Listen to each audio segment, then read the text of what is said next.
Hello दोस्तों। इस video में आप सभी का स्वागत है। मेरा नाम है परवीन और आज की वीडियो वैसे मेरे नॉर्मल टॉपिक से अलग होने वाली है। ये वीडियो एक इम्पोर्टेंट वीडियो है और किसी के लिए बड़ी ही हेल्पफुल वीडियो होने वाली है। वीडियो पढ़ी रह सकती है, काफ़ी टाइमिंग ज़्यादा रह सकता है। मेरा आई कांटेक्ट थोड़ा कम रहेगा, मैं ड्राइव कर रहा हूँ तो साथ साथ में मैं आपको बताते रहूँगा।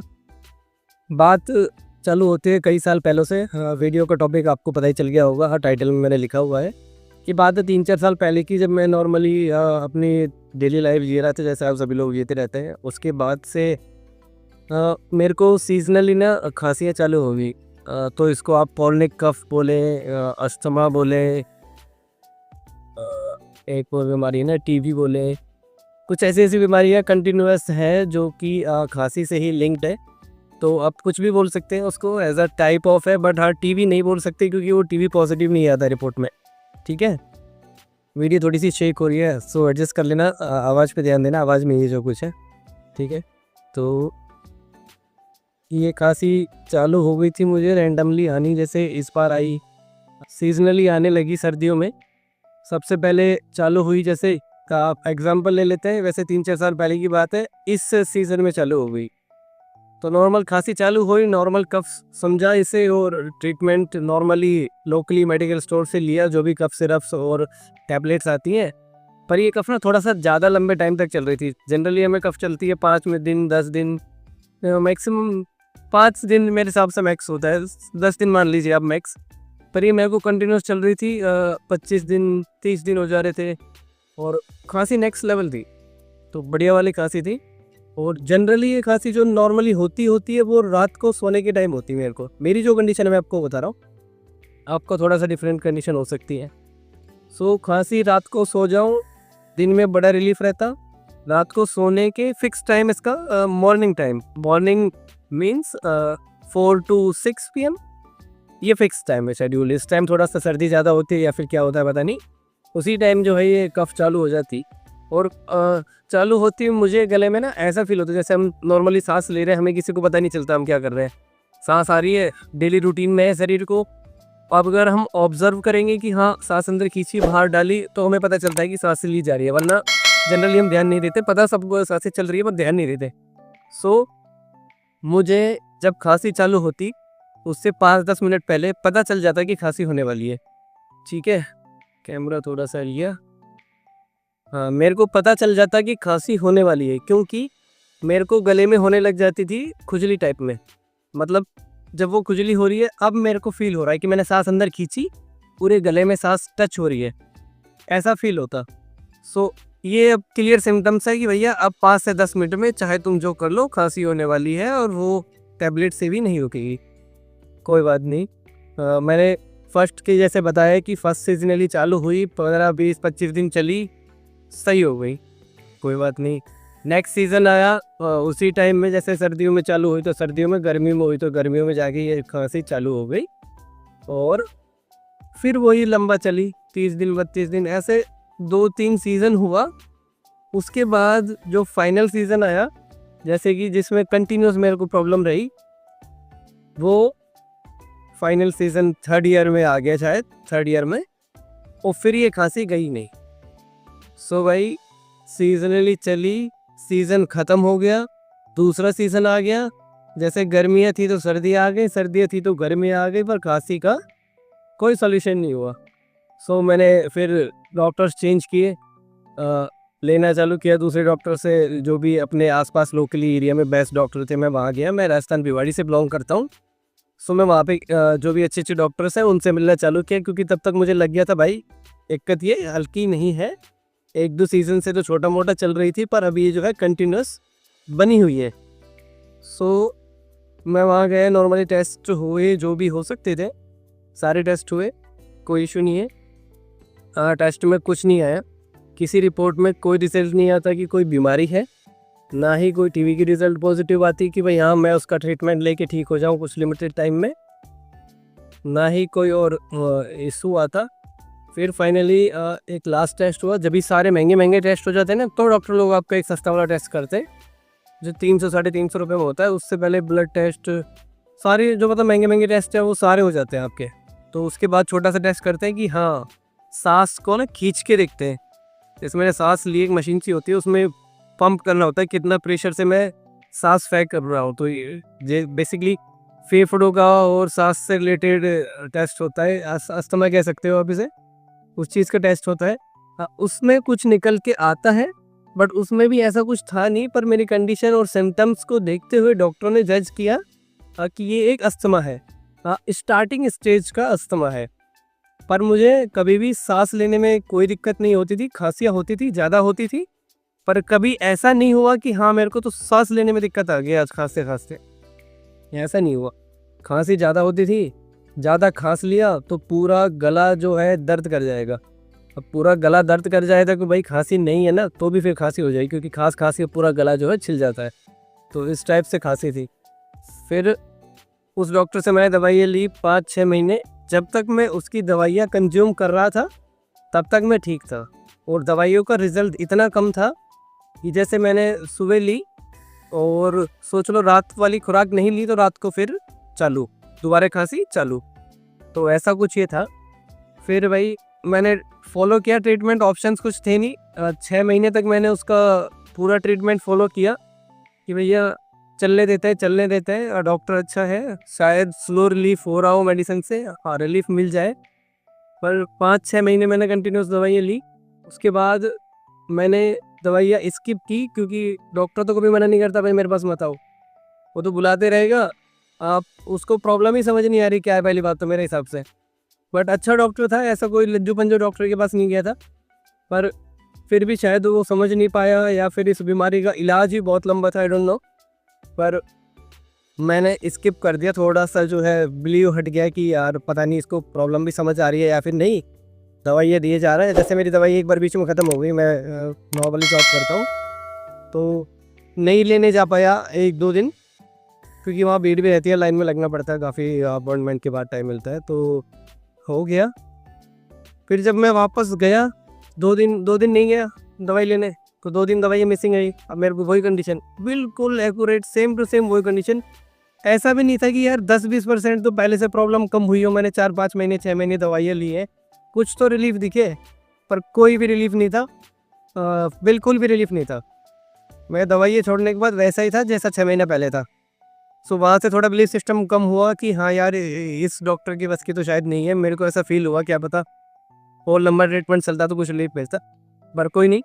मैंने वहाँ से फिर स्किप किया, और मेरा कंपनी के थ्रू एक मेडिकल है, तो मैंने उसको ट्राई करना चाहा कि चलो यार इसको देखते हैं और इसके थ्रू कुछ अच्छा हॉस्पिटल में इलाज करा लेते हैं। सो दोबारा कुछ दिन लोकल दवाइयाँ लेने के बाद डायरेक्टली डॉक्टर साहब नहीं किया था, कुछ दिन वेट किया, फिर जब नहीं हुआ तो फिर दोबारा एक नए डॉक्टर से कंसल्ट किया with the help of medical claim.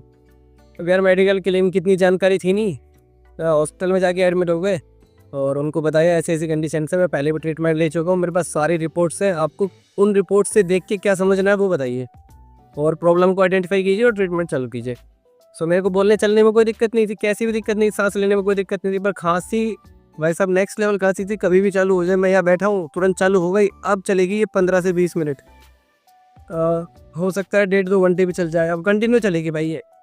और 1.5-2 घंटे आप पानी पी लो, गर्म पानी पी लो, चाय पी लो, कुछ भी खा लो, मेडिसिन खा लो, 1.5-2 घंटे उसने अपना चालू कर दिया, फिर वो किसी से नहीं रुकनी भाई। और 1.5-2 घंटे बाद ही मेडिसिन का असर चालू होगा, जब धीरे धीरे स्लो होगी, मेडिसिन लो या ना लो 1.5-2 घंटे बाद वो अपने आप ही डाउन हो जाती है, और फिर अपने आप ही कुछ लिमिटेड टाइम के बाद दोबारा चालू हो जाती है। ठीक है, तो डॉक्टर मैंने चेंज किया, मेडिकल क्लेम की इतनी नॉलेज नहीं थी, मेडिकल क्लेम से जाके मैं एडमिट हो गया, उस डॉक्टर को मैंने सारी कंडीशंस बताई कि भैया ये चीज़ें हैं और ऐसी ऐसी हैं, सारे रिपोर्ट्स है मेरे पास, इतने दिन मैंने मेडिसिन लिए, मेडिसिन की सारी स्लिप है, आप देखिए आइडेंटिफाई कीजिए। ठीक है, पर डॉक्टर लोग सबसे हरामी लोग होते हैं भाई साहब, उन्हें कोई मतलब नहीं है आपको क्या प्रॉब्लम है, आपकी क्या फाइनेंशियल कंडीशन है, उन्हें सिर्फ अपने जेब से मतलब है। तो मैंने उसको बताया मेरे को मेडिकल की नॉलेज नहीं थी कि मेडिकल क्लेम किन कंडीशन में मिलता है, और कोई बात नहीं, डॉक्टर को तो बताया, वो तो डेली एडमिट कर रहे हैं पेशेंट्स को, उन्होंने मेरे को as a medical claim admit ले लिया। ठीक है, सो उन्होंने सारे टेस्ट रीटेस्ट करे, उन्होंने बोला कि आप मेडिकल क्लेम के थ्रू करेंगे तो हमारे भी हाथ जो है खुल जाएंगे, हम भी अच्छे से टेस्ट वगैरह कर पाएंगे, और उन्होंने सारे टेस्ट किए। मैं एक दिन के लिए एडमिट रहा, और सारे टेस्ट में उन्होंने ना कुछ भी एक भी जो है नया टेस्ट नहीं किया जो मैं कहूँ कि हाँ प्रीवियस डॉक्टर ने नहीं किया था और तुमने वो चीज़ नहीं जो है आइडेंटिफाई करी।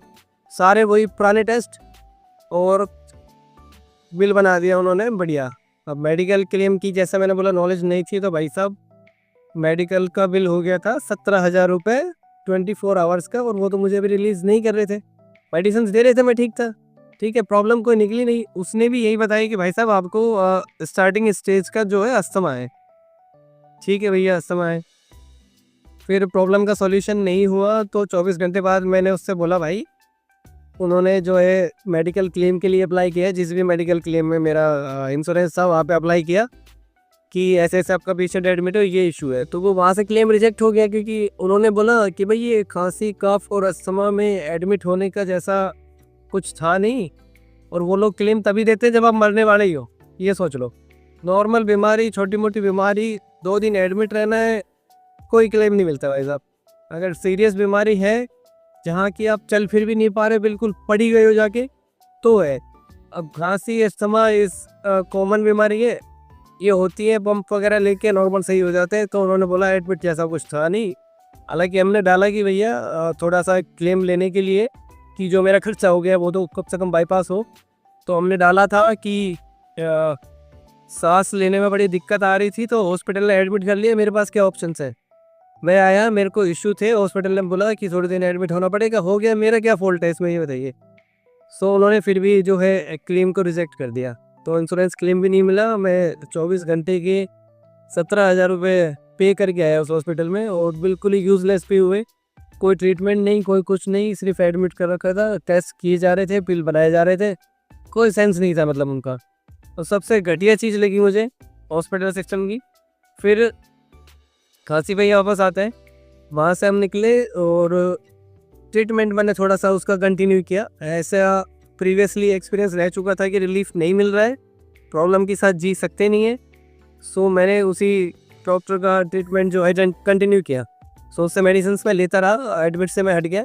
मेडिसिन मैंने उसके लिए बहुत ही एक्सपेंसिव मेडिसिन थी, और उसने मेरे को सजेस्ट किया पंप, अस्थमा पंप आता है। पंप तो अलग चीज़ है, स्प्रे था वो कि आप 2 टाइम सुबह शाम स्प्रे कीजिए, इन्हेलर्स बोलते हैं उसे। इन्हेलर था, स्प्रे करके सांस अंदर खींचिए और सांस छोड़िए, इन्हेलर पूरे गले में जाएगा, जो भी उसके एलर्जिक सिम्टम्स हैं उनको कम करेगा और आपको रिलीफ मिलेगा।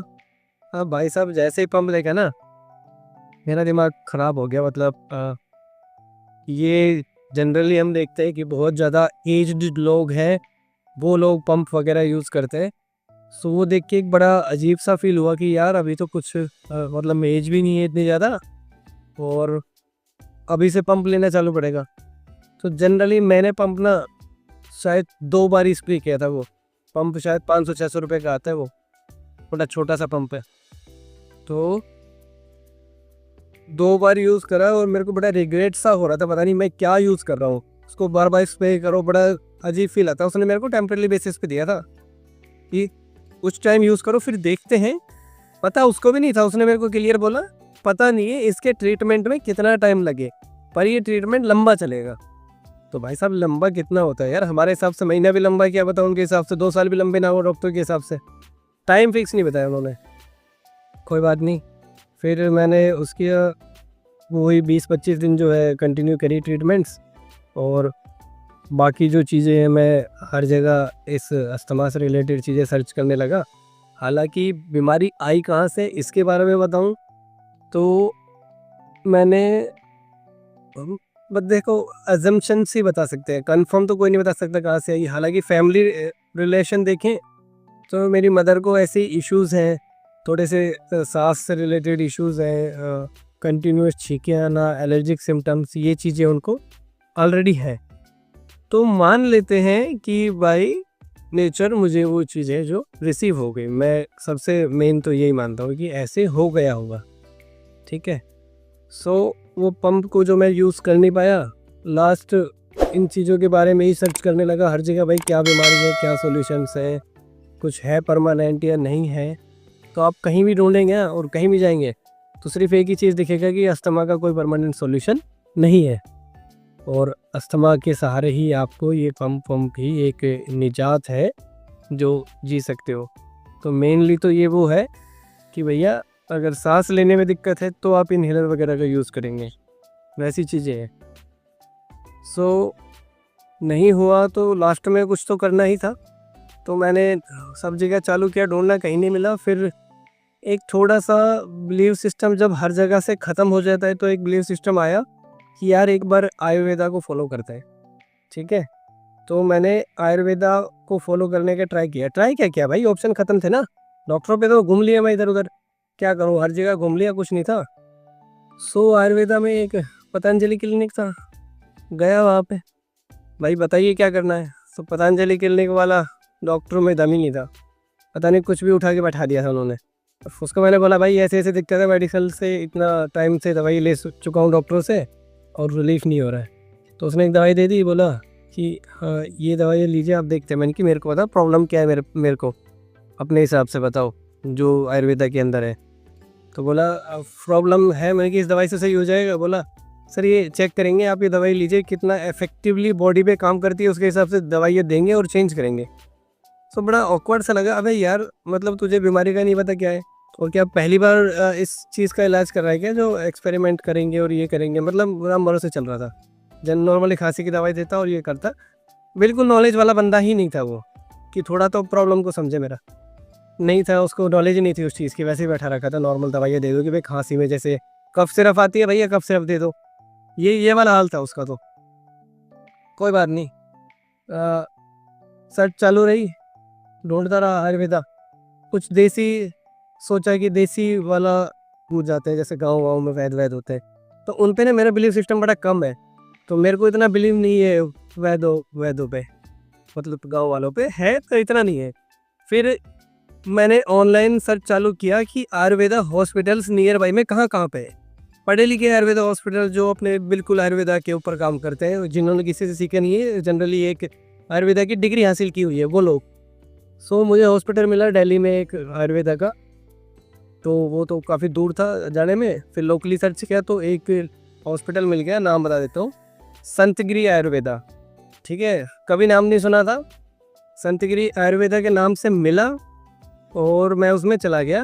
तो एक डॉक्टर हैं जो महीने में ही एक बार आते हैं वहाँ पे, अलग अलग प्रॉब्लम्स के हिसाब से अलग अलग डॉक्टर्स आते हैं। सीनियर डॉक्टर है, सेनुमन नाम है उनका।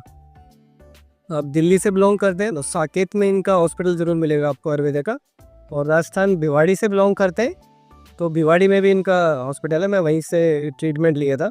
सो मैं हॉस्पिटल में गया और मैंने उनको प्रॉब्लम बताई, मेरे पास रिपोर्ट्स भी थी, रख के घूम रहा था भाई, ये लीजिए रिपोर्ट्स। और उनसे बात की मैंने, उनकी बातों में जो वो था ना, प्रॉब्लम को समझने वाली चीज़ें बड़ी अच्छी थी। उन्हें प्रॉपर नॉलेज थी कि मेरे को दिक्कत क्या हो रही है और क्या ट्रीटमेंट है। उनको पूरी कंडीशन बताई, भैया 3 साल से परेशान हूँ, ये दिक्कत है, कंटिन्यू टैबलेट कंज्यूम कर रहा हूँ, हिमोंटा सेल टैबलेट आती है एलर्जी की, कंटिन्यू कंज्यूम कर रहा हूँ, कंटिन्यू उसको डेली ले रहा हूँ। अगर डेली ना लूँ तो खांसी चालू, और कई बार तो लेने के बाद भी हो जाती थी, पर एक तरीके से कंटिन्यू कंजम्पशन था उसका। तो उसने कंडीशन पूछी, बोले खांसी कैसे होती है और क्या क्या इश्यूज़ आते हैं। उसको बताया खांसी कैसे होती है, क्या इश्यूज़ आते हैं। तो उसने पूछा सांस लेने में दिक्कत है, तो मैंने आपको बताया मेरे को सांस लेने में दिक्कत नहीं थी। मैंने बोला नहीं भाई, सांस लेने में कोई दिक्कत नहीं है। तो बोला फिर ये आपको अस्थमा नहीं है जो भी डॉक्टर्स ने बताया है। तो मैंने बोला हाँ हो सकता है, क्योंकि मैंने भी जितना पढ़ा वहाँ पर सांस लेने में अस्थमा में दिक्कत आती है, ये लक्षण होता है अस्थमा का। ठीक है, और काफ़ी लोग बोलेंगे कि एलर्जी प्रोफाइल टेस्ट क्यों नहीं कराया आपने जब इतना इशू था। तो इसके बारे में बताऊंगा अभी। फिर इसके बाद उसने मेरे को प्रॉपर एक डाइट चार्ट निकाला। मेरी मदर मेरे साथ थी, उनका सिस्टम बड़ा स्ट्रॉन्ग था आयुर्वेदा को लेके, उन्होंने थोड़ा सा फोर्स किया था मुझे कि चलो। तो मेरा भी मन था जब कहीं से ऑफ खत्म हो गई, तो उन्होंने मेरे को एक डाइट चार्ट दिया, पूरा पेपर निकाला, बोला अभी मार्केट यहाँ से जाओगे और ये सारी चीज़ें लेके जाना। तो उन्होंने मेरे को फूड चार्ट दे दिया कम्प्लीटली 15-20 चीज़ों का, सिर्फ ये चीज़ें खानी है भाई, इसके अलावा कोई दूसरी चीज़ टच मत कर दियो। तो उसमें आटा गेहूं बंद था, 2-3 आटे मक्के के मिला के थे, क्लियर मेरे को याद नहीं है भाई, 3 साल पहले लिया था। अभी जब अच्छी तरीके से ट्रीटमेंट हो चुका है, मैं फुल एंड फाइनल बढ़िया बैठा हुआ हूँ अच्छा, तो मैं आपको वीडियो बना रहा हूँ। ऐसा क्विक वीडियो नहीं बना दी कि हाँ भी 10 दिन रिलीफ हुआ और मैंने आपके लिए वीडियो बना दी। तो उसने पूरा डाइट चार्ट दिया भाई साहब, सब्जी में क्या डालना है, कौन सी मिर्च खानी है, कौन सी नहीं खानी है, काली मिर्च खानी है, लाल मिर्च, हरी मिर्च पाउडर बंद करो, घी खाना है, तेल बंद करो, तेल में कोई सब्जी फ्राई नहीं होगी, और फीका खाना खाना है। फीका मीन्स चटक टेस्ट नहीं होना चाहिए, कोई भी स्ट्रॉन्ग टेस्ट नहीं होना चाहिए। जैसे नमक हो गया थोड़ा सा एक्स्ट्रा, आपने खाया आपको फील हुआ अरे नमक फालतू है, कुछ भी स्पाइसी चीज़ खाई अरे वाह मिर्च फालतू है, तो अरे वाह नहीं आना चाहिए भाई खाने से, ठीक है।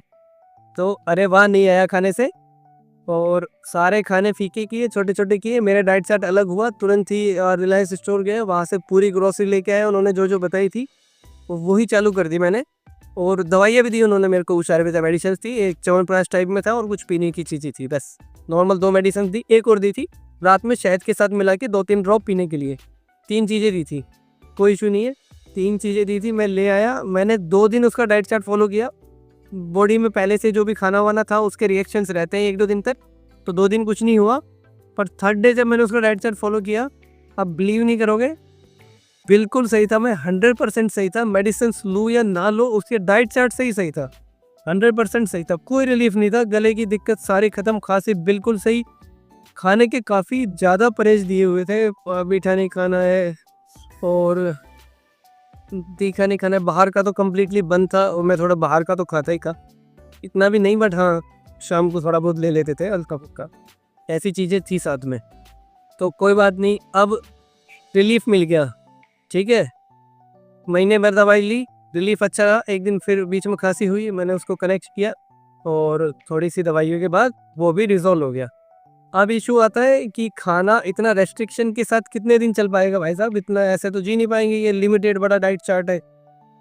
तो उसने टाइम के साथ मेरे को 5 से 6 महीने का टाइम बोला था उसने कि इतने दिन मेडिसिन चलेंगी, और जब उसके डाइट चार्ट से और उसका बातें सुन के जो कॉन्फिडेंस बिल्ड हुआ ना, उससे लगा भाई अब तो चाहे साल भर लगे, मैं मतलब तेरे चीज़ें फॉलो करने के लिए बिल्कुल रेडी हूँ, क्योंकि मेरे को गजब का ही जो चेंज देखने को मिला है।